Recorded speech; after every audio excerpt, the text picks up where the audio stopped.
Assalamualaikum warahmatullahi wabarakatuh.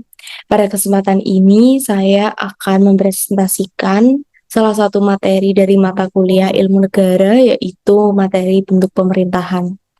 Sebelumnya, izinkan saya memperkenalkan diri. Perkenalkan, nama saya Hawa Khairunisa dengan NIM K6423038. Saya berasal dari kelas B dan program studi Pendidikan Pancasila dan Kewarganegaraan. Langsung saja, yang pertama yaitu pengertian. Pengertian dari bentuk pemerintahan yaitu bentuk pemerintahan merupakan suatu istilah yang digunakan untuk merujuk pada rangkaian institusi politik yang digunakan untuk mengorganisir suatu negara dalam menegakkan kekuasaannya atas suatu komunitas politik. Kemudian terdapat bentuk pemerintahan klasik tradisional ada 3, yaitu yang pertama monarki, yang kedua aristokrasi, yang ketiga demokrasi. Yang pertama monarki yaitu suatu bentuk pemerintahan di mana terdapat kepala negara yang turun-temurun. Kemudian yang kedua aristokrasi yaitu suatu bentuk pemerintahan yang kekuasaan negaranya berpusat pada beberapa orang yang berusaha mewujudkan kesejahteraan umum. Kemudian yang ketiga demokrasi, yaitu pemerintahan ketika tidak ada seorang anggota masyarakat atau kelompok mempunyai hak prerogatif politik. Hak prerogatif politik yaitu hak yang tidak boleh diganggu-gugat oleh siapapun.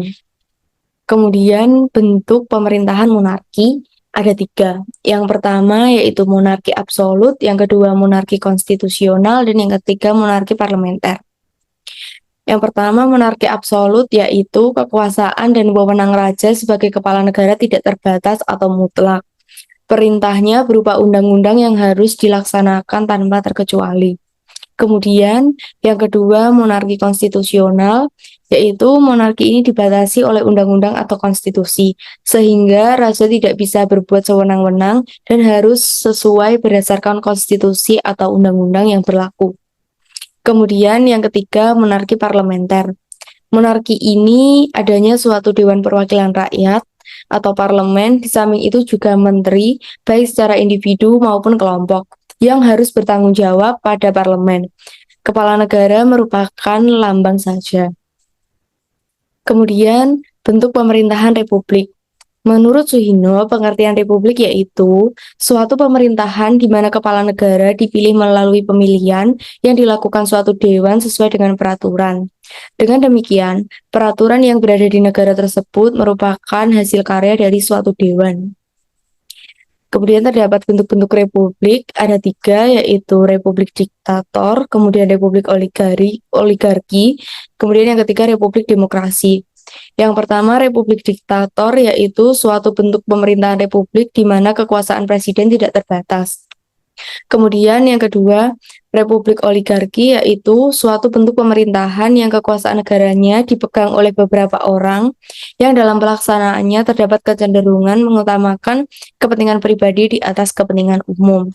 Kemudian yang ketiga, republik demokrasi, yaitu suatu bentuk pemerintahan dengan kekuasaan sepenuhnya berada di tangan rakyat. Jenis demokrasi, yang pertama ada demokrasi langsung, yaitu seluruh rakyat berkumpul bersama-sama untuk keperluan membuat undang-undang negara sesuai kebutuhan. Kemudian yang kedua, demokrasi perwakilan, yaitu pada demokrasi ini menggunakan mekanisme yaitu dilaksanakan oleh rakyat yang disampaikan kepada perwakilan melalui wakil rakyat yang duduk di Dewan Perwakilan Rakyat. Kemudian yang ketiga, demokrasi dengan sistem parlementer atau pemerintahan rakyat yang representatif dengan sistem parlementer. Kemudian yang keempat, demokrasi dengan sistem presidensil atau pemerintahan rakyat yang representatif dengan pemisahan kekuasaan. Kemudian yang kelima, demokrasi dengan sistem referendum atau pemerintahan rakyat yang representatif di mana dikontrol oleh pengaruh rakyat secara langsung. Kemudian apa sih referendum itu? Referendum merupakan sistem pemerintahan di mana rakyat diminta pendapatnya tentang persoalan terutama mengenai pemerintahan. Pada sistem ini, Presiden berfungsi sebagai ketua presidium dari badan eksekutif yang bertindak sebagai pengawas kebijakan yang telah dilaksanakan atau yang sedang dilaksanakan atau yang akan dilaksanakan ke depannya oleh badan eksekutif dan legislatif. Kemudian jenis referendum ada dua, yaitu referendum obligator dan referendum fakultatif. Yang pertama referendum obligator, yaitu referendum yang wajib di mana referendum ini menentukan berlakunya suatu undang-undang. Kemudian yang kedua referendum fakultatif, yaitu referendum yang biasanya diadakan untuk menentukan sesuatu undang-undang yang sedang berlaku, dapat terus berlaku atau tidak, dan memerlukan perubahan atau tidak. Sekian presentasi dari saya. Apabila ada salah kata dalam menyampaikan materi atau kurang jelas ataupun kurang lengkap materinya, saya mohon maaf yang sebesar-besarnya. Wassalamualaikum warahmatullahi wabarakatuh.